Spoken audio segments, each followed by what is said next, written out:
साथियों नमस्कार। आज साथियों बात करेंगे हरियाणा के बजट पे। अभी हरियाणा सरकार द्वारा 2025-26 के लिए बजट पेश किया गया है, जिसमें सत्ता पक्ष जोरों शोरों से विकासोन्मुखी बजट बताते हुए छेकी बगार रहा है और विपक्ष इसकी आलोचना कर रहा है। सत्ता पक्ष का कहना है कि विपक्षी पार्टियां सिर्फ विरोध के लिए विरोध कर रही हैं, बजट बहुत अच्छा है। साथियों, आपसे निवेदन करता हूं, आप ना सत्ता पक्ष की बात सुने ना विपक्ष की बात सुने, आप अपना खुद आकलन करें, जिसके लिए प्रमाण सहित मैं आपको बजट के बारे में जानकारी दूंगा। सबसे पहले आपको बताऊं,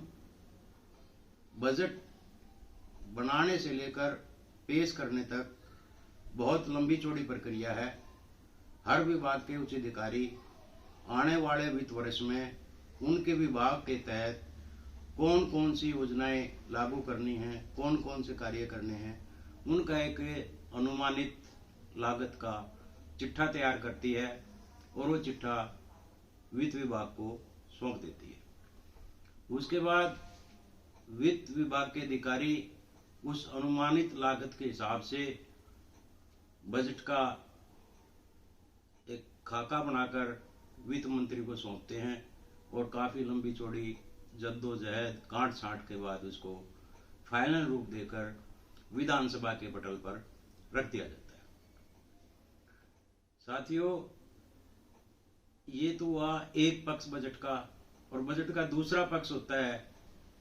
बजट पेश करने के बाद सरकार द्वारा किस मद में कितना पैसा वास्तव में किस विभाग को दिया जाता है।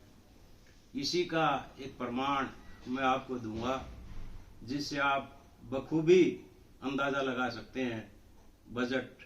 हमारे लिए लाभदायक है या नुकसान का सौदा है। साथियों, वर्ष 2024-25 के लिए हरियाणा सरकार द्वारा गांव और शहरों के विकास के लिए 6698 यानी 6938 करोड़ रुपया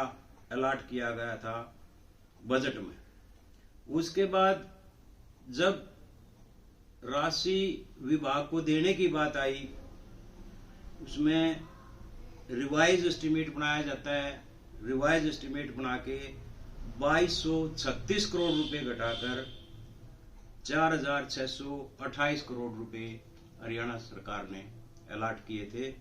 जिसके तहत गांव और शहरों का विकास होता है। शहरों का सौंदर्यीकरण, सफाई व्यवस्था और विकास कार्य, गली नाली वगैरह बनाना, इसी प्रकार से गांव में चौपाल बनाना, गलियां बनाना, जोड़ बनाना, नालियां बनाना, साफ सफाई आदि का काम होता है। तो इससे आप बखूबी अंदाजा लगा सकते हो कि बजट में पेश करते वक्त जो घोषणाएं की जाती हैं वो कितनी खोखली होती हैं और वास्तव में जब जमीनी स्तर पर पैसा दिया जाता है वो कितना उससे कम रहता है। इसी प्रकार अभी 2025-26 के बजट में, हालांकि अगर पूरे प्रदेश की मैं बात करूं, शहर और गांव के विकास के लिए पिछली बार जो बजट दिया गया था 4628 करोड़ रुपए, उसमें से 438 करोड़ रुपए घटाकर बजट प्रस्तुत किया गया है, जिसमें नगर निगमों का नाम मात्र बजट बढ़ाया गया है। अगर सोनीपत नगर निगम की मैं बात करूं, 2024-25 में सोनीपत नगर निगम के डेवलपमेंट के लिए 18 करोड़ 27 लाख रुपया हरियाणा सरकार द्वारा दिया गया था और 2025-26 में जो घोषणा की गई है वो 18 करोड़ 64 लाख की घोषणा की गई है, जिसमें केवल 37 लाख रुपए की बढ़ोतरी हुई है,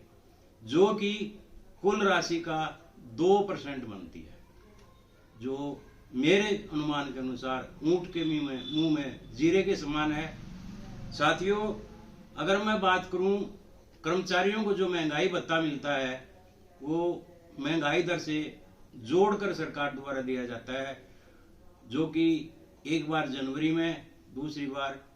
जुलाई से कर्मचारियों को दिया जाता है और 2024-25 में कर्मचारियों को जो महंगाई भत्ता मिला है वो जनवरी में 3% और जुलाई से शायद 2% की घोषणा होने जा रही है, या ज्यादा से ज्यादा 3% भी होगा तो 6% होगा। मेरा मानना ये है कि अगर कम से कम नगर निगम का जो विकास के लिए बजट में राशि बढ़ाई गई है वो महंगाई दर से भी नहीं जोड़ी गई है, उसका भी लगभग आधा हिस्सा बढ़ाया है। साथियों, निवेदन करता हूं, सत्ता पक्ष की बातों पे ना जाकर, विपक्ष की बातों पे ना जाकर, घोषणाओं पे ना जाकर, बजट में देखने वाली बात ये होती है घोषणा कुछ भी हो, राशि कितनी मिलती है, वास्तव में जो राशि मिलती है वो बजट में घोषित राशि से बहुत कम होती है, जिससे हम स्पष्ट रूप से ये जाहिर होता है कि बजट विकासोन्मुखी नहीं है। धन्यवाद सर।